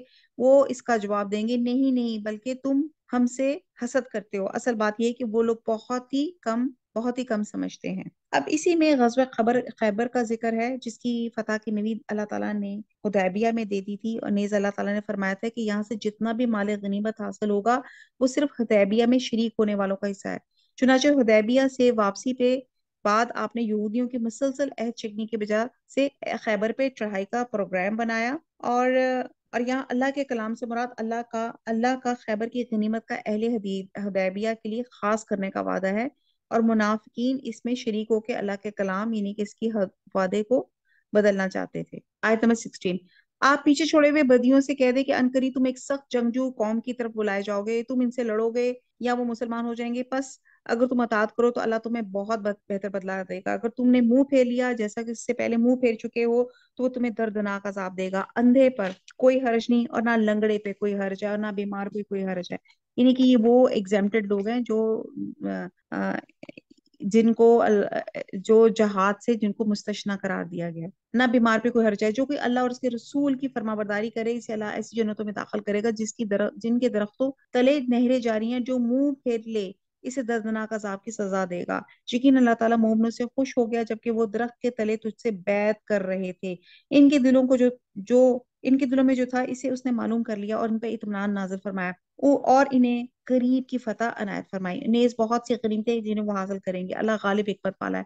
اللہ تعالیٰ نے تم سے بہت ساری غنیمتوں کا وعدہ کیا جنہیں تم حاصل کرو گے، پس یہ تو تمہیں جلدی ہی عطا فرما دی، اور لوگوں کے ہاتھ تم سے روک دیے تاکہ مومنوں کے لیے ایک نشانی ہو جائے۔ حدیبیہ میں کافروں کے ہاتھ اور خیبر میں یہودیوں کے ہاتھ اللہ نے روک دیے، یعنی کہ ان کے حوصلے پست کر دیے، اور مسلمانوں کے مصروف پیکار نہیں ہوئے، تاکہ مومنوں کے لیے ایک نشانی ہو جائے، تاکہ وہ تمہیں سیدھی راہ چلائے، اور تمہیں اور غنیمتیں بھی دی جس پر اب تم نے قابو نہیں پایا، اللہ تعالیٰ نے اپنے قابو میں رکھا ہے، اللہ تعالیٰ ہر چیز پر قادر ہے۔ اگر تم نے کافر جنگ کرتے تو یقیناً پیٹھ دکھا کر بھاگتے، پھر نہ کوئی کارساز پاتے نہ مددگار۔ اللہ تعالیٰ کے اس قاعدے کے مطابق جو پہلے سے چلا ہے تو کبھی بھی اللہ کے قاعدوں کو بدلتا نہ پائے گا۔ وہی ہے جس نے خاص مکہ میں کافروں کے ہاتھوں کو تم سے اور تمہارے ہاتھوں کو ان سے روک لیا، اس کے بعد اس نے تمہیں ان پہ غلبہ دے دیا، اور تم جو کچھ کر رہے ہو اللہ تعالیٰ اسے دیکھ رہا ہے۔ یہی وہ لوگ ہیں جنہوں نے کفر کیا اور تم کو مسجد حرام سے روکا اور قربانی کے لیے معقول جانوروں کو اس کے موقع میں پہنچنے سے روکا۔ اگر ایسے بہت سے مسلمان مرد اور بہت سی مسلمان عورتیں نہ ہوں جن کی تم کو خبر نہ تھی، ان کے پاس جانے کا احتمال نہ ہوتا جس پر ان کی وجہ سے تم بھی بے خبری میں زر پہنچتا تو تمہیں لڑنے کی اجازت دے دی جاتی، لیکن ایسا نہیں کیا گیا تاکہ اللہ تعالیٰ اپنی رحمت میں جس کو چاہے داخل کرے۔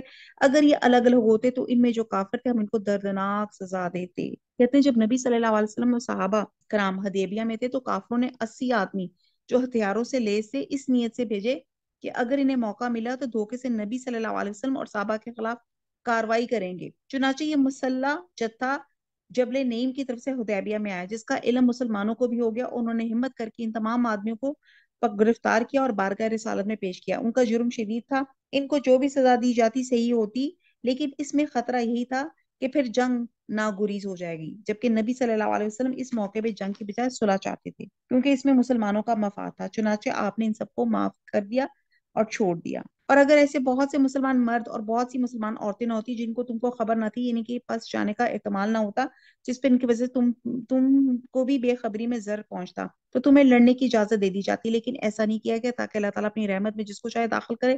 اگر یہ الگ الگ ہوتے تو ان پہ جو کافر تھے ہم نے ان کو دردناک سزا دیتے۔ آیت نمبر 26، جبکہ ان کافروں نے اپنے دلوں میں آر کو جگہ دی اور آر بھی جاہلیت کی، سو اللہ تعالیٰ اپنے رسول پر اور مومنین پہ اپنی طرف سے تسکین نازل فرمائی۔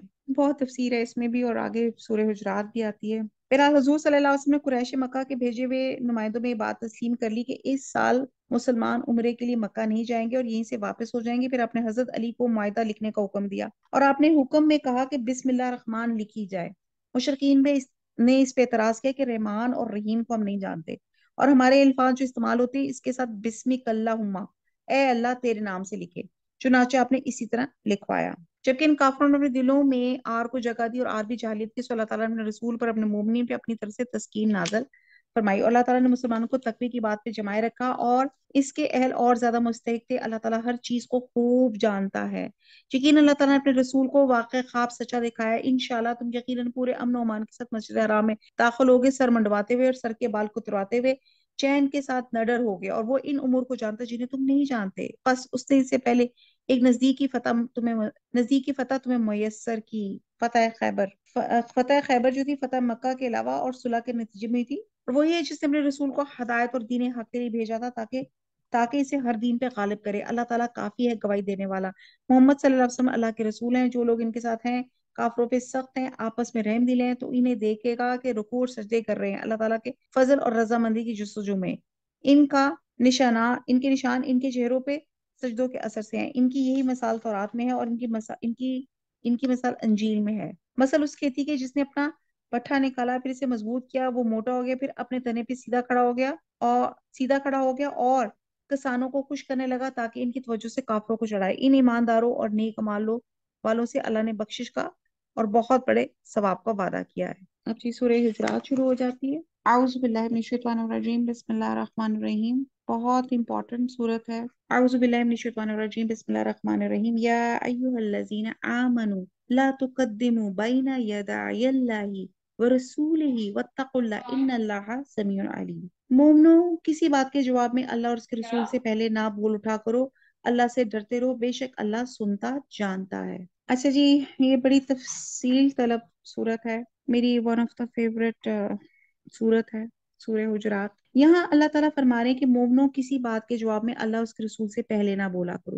اس کا مطلب ہے کہ جو شخص اللہ پر ایمان رکھتا ہے، اللہ کو اپنا رب مانتا ہے، اللہ کے رسول کو اپنا ہادی رہبر تسلیم کرتا ہے، اگر وہ اپنے عقیدے میں سچا ہے تو اس کا رویہ کبھی یہ نہیں ہو سکتا کہ اپنے رائے، اپنے خیال کو رسول اور اللہ کے فیصلے پہ مقدم رکھے اور اپنے معاملات میں آزادانہ رائے قائم کرے۔ مومن یہ دیکھے گا کہ اس معاملے میں اللہ اور اس کے رسول کا کیا فیصلہ ہے، اور وہ اپنے معاملات کے مطابق طے کرے گا۔ اللہ اور اس کے رسول کی فیصلوں کی پیروی کرے گا اور اپنی رائے ختم کر دے گا۔ اور یہ حکم مسلمانوں کے محض انفرادی معاملات تک نہیں ہے، بلکہ اجتماعی معاملات پہ بھی اس کا اطلاق آتا ہے۔ در حقیقت یہ حکم اسلامی آئین کی بنیادی دفعہ ہے، جس سے نہ مسلمانوں کی حکومت آزاد ہو سکتی ہے، نہ عدالت، نہ پارلیمنٹ۔ اور ابن ماجہ میں جو روایت منقول ہے کہ نبی صلی اللہ علیہ وسلم نے جب حضرت معاذ بن جبل کو یمن کا حاکم عدالت بنا کے بھیجا تو آپ نے ان سے پوچھا کہ تم کس چیز کے مطابق فیصلہ کرو گے، تو انہوں نے عرض کیا کتاب اللہ کے مطابق۔ آپ نے پوچھا اگر کتاب اللہ میں کسی معاملے کا حکم نہ ملے تو کس چیز کے رجوع کرو گے، تو انہوں نے کہا کہ سنت رسول کی طرف۔ تو آپ نے فرمایا اگر اس میں سے بھی کچھ نہ ملے تو انہوں نے عرض کیا پھر میں کچھ اجتہاد کروں گا۔ اس پہ حضور صلی اللہ علیہ وسلم نے ان کے سینے پہ ہاتھ رکھ کر فرمایا شکر اللہ کے جس نے اپنے رسول کے نمائندے کو وہ طریقہ اختیار کرنے کی توفیق بخشی جو اس کے رسول کو پسند ہے۔ تو ایک مسلمان اپنے اجتہاد پر کتاب اللہ اور سنت رسول صلی اللہ علیہ وسلم کو مقدم رکھے گا، ہدایت کے لیے انہی کی طرف رجوع کرے گا، اور یہی چیز مسلم جج اور غیر مسلم جج میں فرق کرتی ہے۔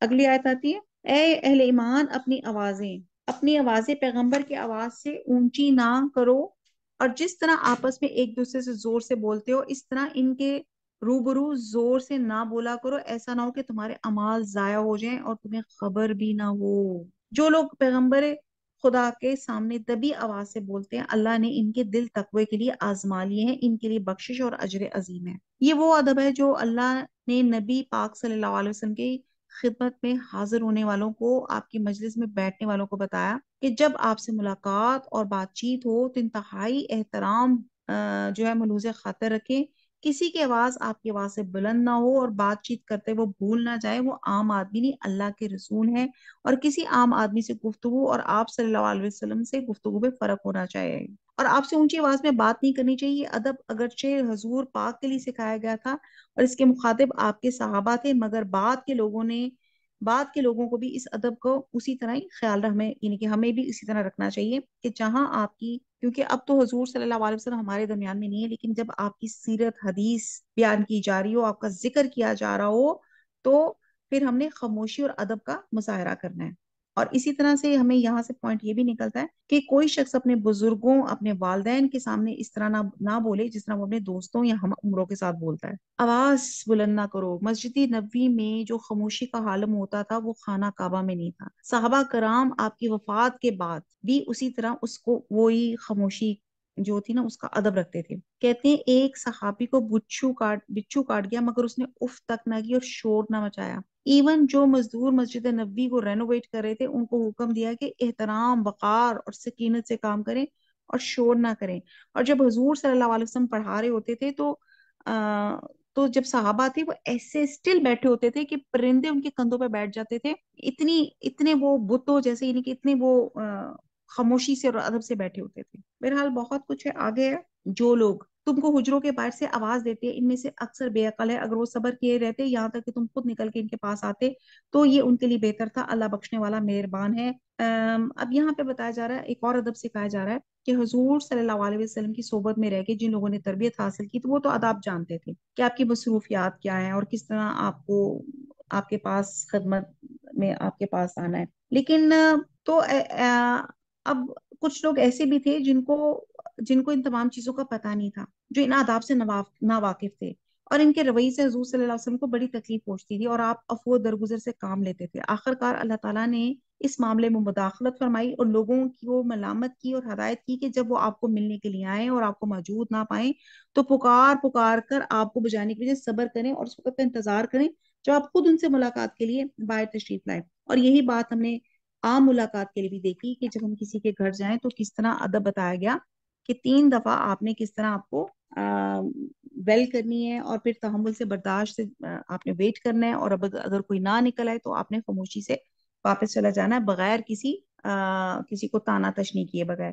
تو یہاں پہ یہ تھا کہ ایک دفعہ حضور صلی اللہ علیہ وسلم اپنے حجرے میں تھے تو ایک بدو آیا اور اس نے آ کے نا کچھ پوچھنا تھا یا واٹ ایور، اس نے کہا اخرج یا محمد، اخرج یا محمد، آوازیں دینا شروع کر دی. تو یو نیور نو کہ اللہ کے نبی جو ہیں اندر نیند کی حالت میں ہے، نماز کی حالت میں ہے، یا وحی کی حالت میں ہے. تو یہ بات جو تھی انتہائی جو تھی ناشائستہ تھی. تو اسی لیے اللہ تعالیٰ نے یہ ایک رول نکال دیا. ابن عباس کہتے ہیں جب وہ حضور صلی اللہ علیہ وسلم سے حدیث لینے آتے تھے وہ تو نوک بھی نہیں کرتے تھے، وہ باہر بیٹھے رہتے تھے، حتیٰ کہ آپ صلی اللہ علیہ وسلم خود باہر نکلتے تھے تو آپ احترام کی وجہ سے نوک بھی نہیں کرتے تھے. اور وہ غار ثور کا بھی آپ کو واقعہ یاد ہوگا کہ جب حضور صلی اللہ علیہ وسلم حضرت ابو بکر کی گود میں جب آپ لیٹے تھے تو اور جو انہوں نے حضرت ابو بکر نے غار ثور کو صاف کیا تھا اور ایک سوراخ تھا اس میں اپنا انگوٹھا پھنسا دیا تھا تو وہاں پہ ایک سانپ آپ کو کاٹنا شروع ہو گیا تھا اور آپ نے کہا کہ میرے نبی کی نیند ڈسٹرب نہ، آپ ہلے نہیں، لیکن شدت تکلیف سے آپ کی آنکھوں سے آنسو نکل آئے اور جس پہ آپ سے جو وہ آنسو حضور صلی اللہ علیہ وسلم پہ گرے تو آپ اٹھے اور پھر آپ نے یا آپ دیکھیں ادب کا حال دیکھیں، اتنا ادب. اور ہمارے یہاں پہ تو کاکروچ نکلے تو ہم تو چھلانگ مار کے یہ جا ادھر سے وہ پتہ نہیں کیا کیا جمپس کریں اور کیا کیا شور شرابہ کریں. اور یہ ادب کا مقام تھا کہ حضرت ابو بکر ہلے بھی نہیں. پھر آپ صلی اللہ علیہ وسلم نے اپنا لعاب دہن جو تھا آپ کے انگوٹھے پہ وہاں پہ لگایا اور جس سے آپ کو آرام آیا. اور یہی احترام ہمیں معاشرے میں بھی ہے کہ جب ہم بڑوں کا احترام کریں یا کسی کے گھر جائیں. بہرحال بہت کچھ ہے. اگر وہ صبر کیے رہتے یہاں تک کہ تم خود نکل کے ان کے پاس آتے تو یہ ان کے لیے بہتر تھا. اللہ بخشنے والا مہربان ہے. آیت نمبر 6، مومنو اگر کوئی بد کردار تمہارے پاس کوئی خبر لے آئے تو خوب تحقیق کر لیا کرو. مبادہ کسی قوم کو نادانی سے نقصان پہنچا دو پھر تم کو اپنے کیے پہ نادم ہونا پڑے. اور جان رکھو کہ تم میں اللہ کے پیغمبر ہیں. اگر بہت سی باتوں میں تمہارا کہا مان لیا کرے تو تم مشکل میں پڑ جاؤ گے، لیکن اللہ نے تم کو ایمان عزیز بنا دیا اور اس کو تمہارے دلوں میں سچا سجا دیا اور کفر اور گناہ اور نافرمانی سے تم کو بیزار کر دیا. یہی لوگ راہ ہدایت پر ہے. اب آیت نمبر 6 سے 8 کے بارے میں اسکالرز کہتے ہیں کہ یہ آیت ولید بن عقبہ کے بارے میں نازل ہوئی کہ قبیلہ بنی مستلق جب مسلمان ہوا تو حضور صلی اللہ علیہ وسلم نے ولید بن عقبہ کو زکوٰۃ کی وصولی کے لیے وہاں بھیجا. جب یہ ان علاقے میں پہنچے تو کسی وجہ سے وہ ڈر گئے اور ان لوگوں سے ملے بغیر ہی واپس آ گئے اور حضور صلی اللہ علیہ وسلم سے شکایت کی انہوں نے زکوٰۃ دینے سے انکار کر دیا اور مجھے قتل کرنا چاہتے ہیں. اور بعد جلد باز لوگوں نے حضور صلی اللہ علیہ وسلم سے مطالبہ کیا کہ ان کی سرکوبی کے لیے فوج کا دستہ بھیجا جائے. مگر حضور تو کہتے ہیں کہ اسی وقت بنی مسلک کے سردار حارث بن زرار جو ام المومنین حضرت جویریہ کے والد تھے ایک وفد کی صورت میں حضور صلی اللہ علیہ وسلم کی خدمت میں حاضر ہوئے. انہوں نے عرض کیا کہ اللہ کی قسم ہم نے تو ولید کو دیکھا تک نہیں.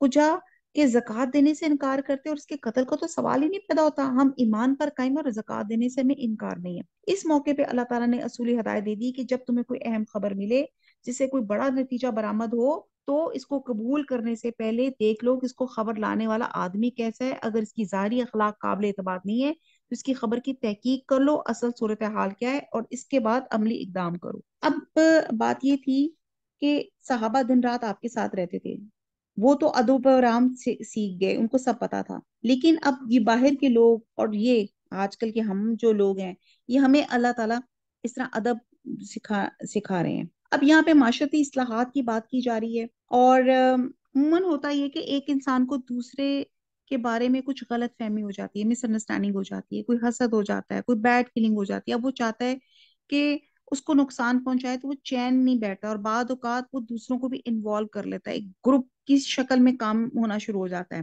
تو اس طرح کی جب یہ چیزیں ہونی شروع ہو جائیں تو جیسے یہ جو ہم تحقیق، یہ میں وہ بات کر رہی ہوں کہ تحقیق یہ بغیر کسی کے اوپر آپ کو مطلب آپ کو جا پڑنا نہیں چاہیے.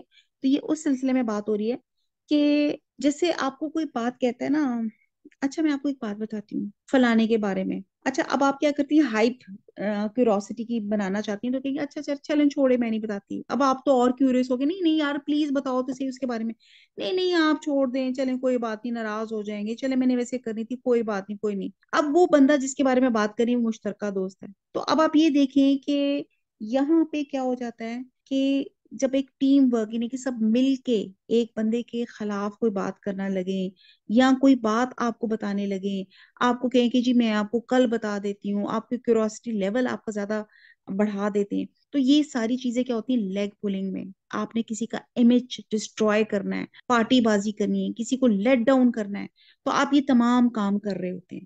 تو جب ہم یہ تمام چیزوں میں انوالو ہوتے ہیں نا تو اس کا امپیکٹ کیا ہوتا ہے کہ جب ہم عبادت کر رہے ہوتے ہیں تو ہماری سے عبادت ٹھیک نہیں ہو رہی ہوتی، ہمارے دل میں کسی کی باتیں گونج رہی ہوتی ہیں. اچھا اس نے میرے بارے میں کچھ ایسی بات کہہ دی، اچھا وہ یہ میرے بارے میں سوچتا ہے، اچھا میں اس کے ساتھ ملا نا تو میں اس کو یہ جواب دوں گا. آپ اپنا نماز بھی پڑھ رہے ہوں گے نا تو آپ سے وہ نماز نہیں صحیح طرح پڑھی جائے گی اگر آپ کے دلوں میں اتنی قدور ہوتی ہے دوسروں کے بارے میں. لوگ جیسے ہوتا ہے نا، لوگ بلا تحقیق آپ کو کسی نے کہا کہ میرے متعلق کچھ بات، کچھ لوگ ایسے کہہ رہے ہیں اور آپ بجائے تحقیق کے آپ اس کی بات کو مان لیتے ہیں. تو اس آیت میں وہ چیز بتائی جا رہی ہے. اور جیسے آپ فار ایگزامپل اپنے بچوں کو ہوم ورک کروا رہے ہیں، اتنے میں فون آ جاتا ہے، کوئی خود پریشان ہے آپ کو بھی اپنی پریشانی میں انوالو کر لے گا، یعنی کہ خود غیبت کر رہا ہے آپ کو سنوائے گا. پھر کیا ہوگا، پھر کہا جا رہا ہے فتبینوا، سوال کرو، معاملے کی تحقیق پہ جاؤ.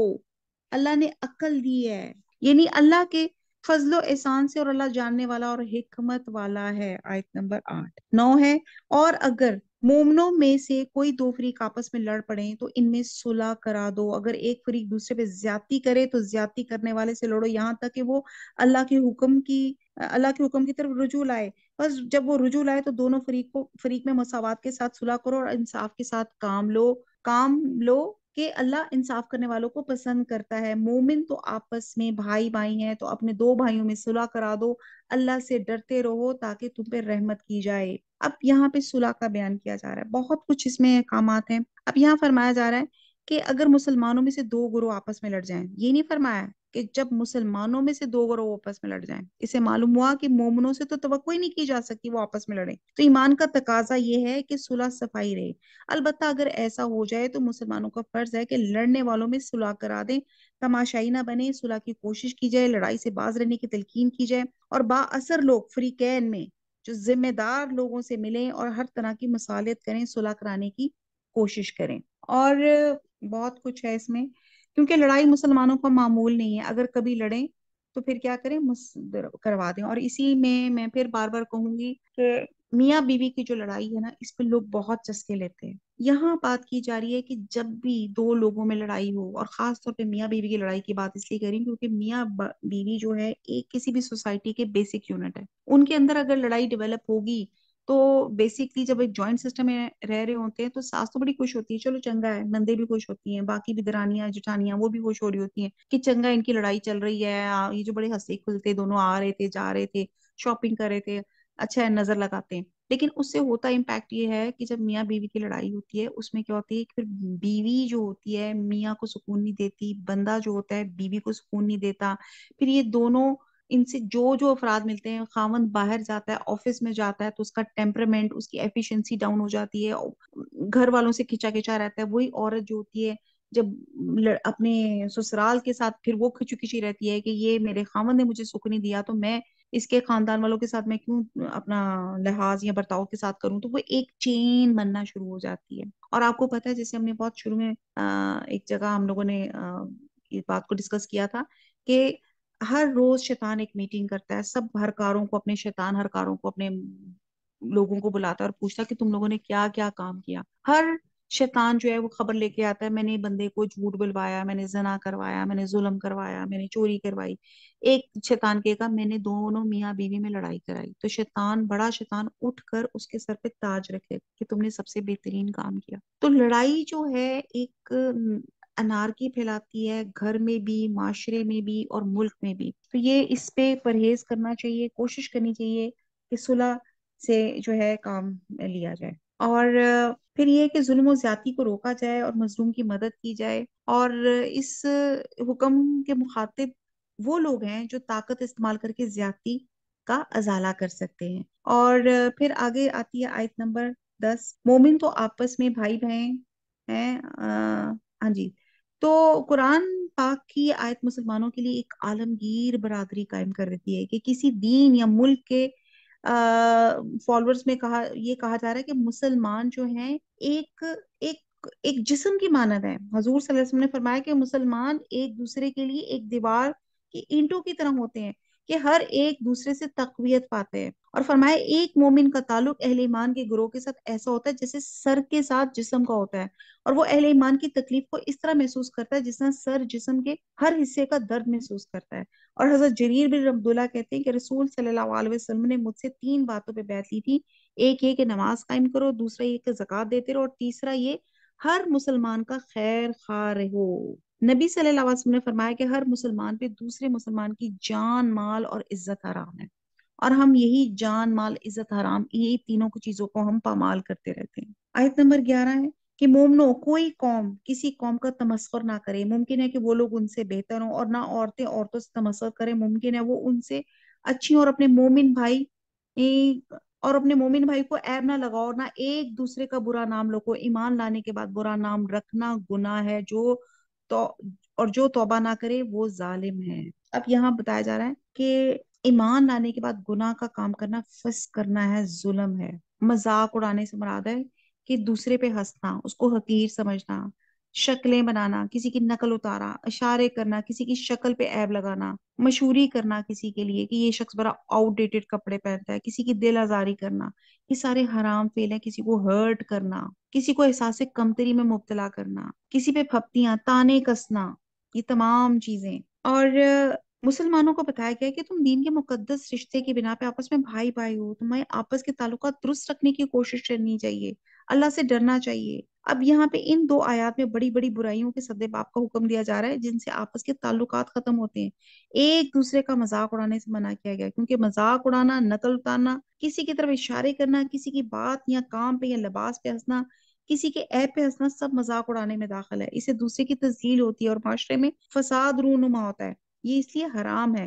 اور آپس میں ایک دوسرے پہ عیب نہ لگاؤ، عیب چنی کرنا، تانا لگانا، الزام لگانا، ان سب باتوں سے آپس کے تعلقات خراب ہو جاتے ہیں، ان کو بھی حرام کیا گیا ہے۔ پھر ایک دوسرے کا برا نام رکھنا، اس حکم کا مقصد یہ ہے کہ کسی کو ایسا نام یا ایسا لقب نہ دیا جائے جو اسے ناگوار ہو، جسے اس کی تذلیل ہو۔ مثلا ہم کسی کو فاسق یا منافق کہتے ہیں، کسی کو لنگڑا یا اندھا کہہ دیتے ہیں، کوئی کالا ہے اس کو کالیا کہنا شروع کر دیتے ہیں، اور ایک مسلمان کو اس سے توبہ کرنی چاہیے۔ آپ صلی اللہ علیہ وسلم نے فرمایا کہ میں تمہیں روزہ، نماز اور خیرات سے افضل مرتبہ کام نہ بتاؤں؟ لوگوں نے عرض کیا کیوں نہیں؟ یعنی ایسا کام نہ بتاؤں جو نماز، روزہ اور خیرات سے افضل ہے، درجے ہیں؟ آپ نے فرمایا آپس میں جھگڑنے والوں کی صلح، صفائی کرانا، کیونکہ جھگڑا مونڈ دیتا ہے دین کو، دین کی صفائی کرنے والا ہے۔